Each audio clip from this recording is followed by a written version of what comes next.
prezados alunos. Se vocês chegaram até aqui, é porque já passaram pela fase da elaboração do projeto. E agora nós vamos dar uma pincelada sobre a elaboração do artigo. Claro que nesse vídeo nós não temos condições de tratar sobre o artigo de forma bem minuciosa, mas dos elementos essenciais que você vai necessitar para poder escrever de uma forma consistente, tendo bastante autoconfiança e com muito conteúdo coletado no ambiente decorrente da pesquisa de campo e do material bibliográfico que você selecionou. Bem, para começar o artigo, nós temos uma estrutura que é a mesma seguida e indicada pelo setor de pós-graduação da instituição, que antes mantinha uma revista eletrônica. E é seguindo essas normas da revista eletrônica que nós vamos montar o nosso artigo. É um artigo que consta no mínimo 15 páginas até 30 páginas. Então, procure escrever ou descrever o seu tema dentro desse limite, especificando o que é necessário, o que tem conteúdo, o que é importante de ser escrito para levar as pessoas que vão ter acesso a ele a uma reflexão, a compreensão da sua mensagem e a efetividade da sua proposta. Nós vamos iniciar esse artigo pela formatação.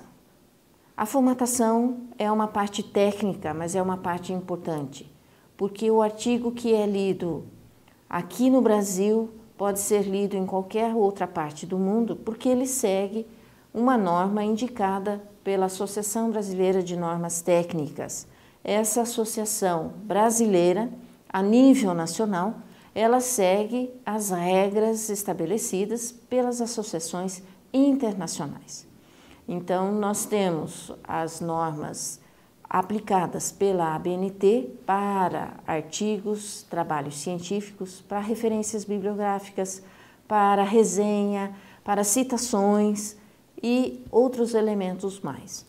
O que nós vamos colocar para vocês? As normas de apresentação do artigo, que consta no ambiente Moodle e nós vamos reforçar nas nossas aulas presenciais, e que aqui vocês só precisam entender que tem que constar um resumo, que é um resumo indicativo, breve, no máximo 10 linhas, dizendo de forma bastante compacta, mas completa, tudo o que consta no seu artigo, do início ao fim. Depois, nós iniciamos por uma introdução, o desenvolvimento, a conclusão e a parte de referências.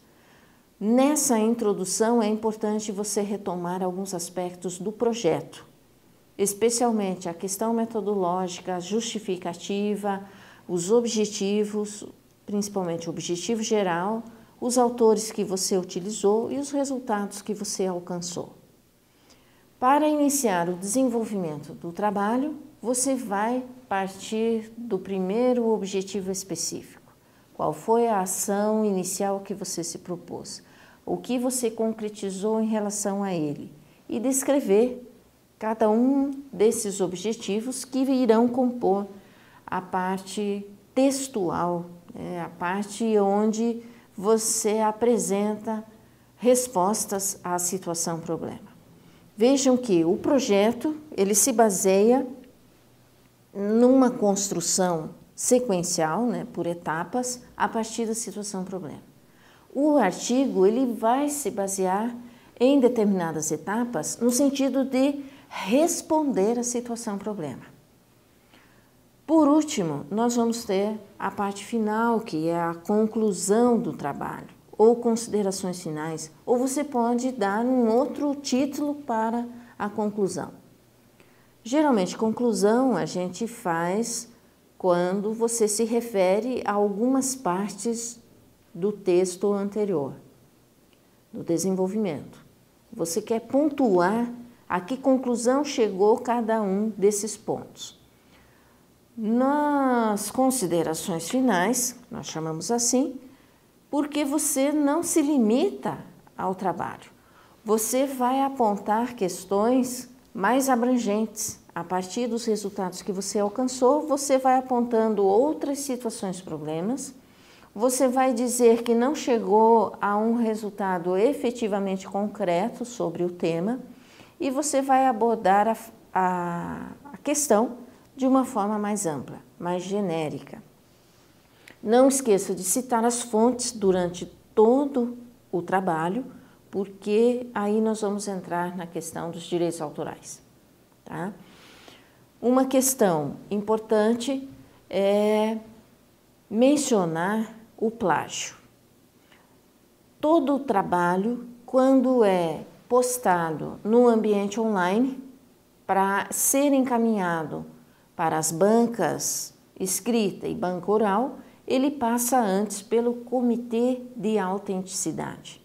Esse comitê é responsável para analisar os trabalhos que chegam na sua bandeja, né, digamos assim, para verificar se há cópia ipsis literis, sem mencionar a fonte.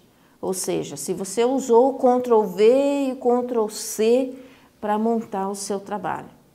Que você não tenha escrito esse texto e copiou igualmente como estava na internet, ou como estava no livro, ou como estava no documento que você selecionou ali para fazer a pesquisa. Então, se passar por esse comitê sem detectar o plágio, ele segue o seu trâmite normal. Caso ele tenha detectado o plágio, o avaliador, o orientador, ele vai pedir a revisão antes de encaminhar para a banca. Observem que essa questão ela é importante porque ela pode atrasar muitos trabalhos, principalmente se você tem uma certa pressa de receber o seu certificado. Então, procurem estar sempre em contato com o orientador do TCC para que, ao final, vocês não tenham que passar por um processo de revisão do trabalho por conta do plágio. O plágio hoje é considerado crime, porque existe uma lei de direitos autorais, especialmente depois que saiu a internet e se proliferou o uso de trabalhos pela internet, esses direitos autorais, os autores estão buscando rever o seu documento, o seu texto, a sua obra, e isso pode prejudicar um pouco o andamento do seu TCC. Nós vamos reforçar algumas questões relacionadas ao plágio, aos direitos autorais, durante as nossas aulas presenciais. Eu espero que tenhamos a oportunidade, o tempo suficiente para discutir os temas que vocês estão selecionando e estão trabalhando durante o curso, para que o trabalho de vocês, de TCC, ele aconteça de uma forma que possa fluir sem entraves, sem dificuldades maiores. A nossa disciplina ela está aqui para auxiliá-los nesse processo. Estou à disposição e espero ter contribuído para a elaboração do trabalho de pesquisa de vocês.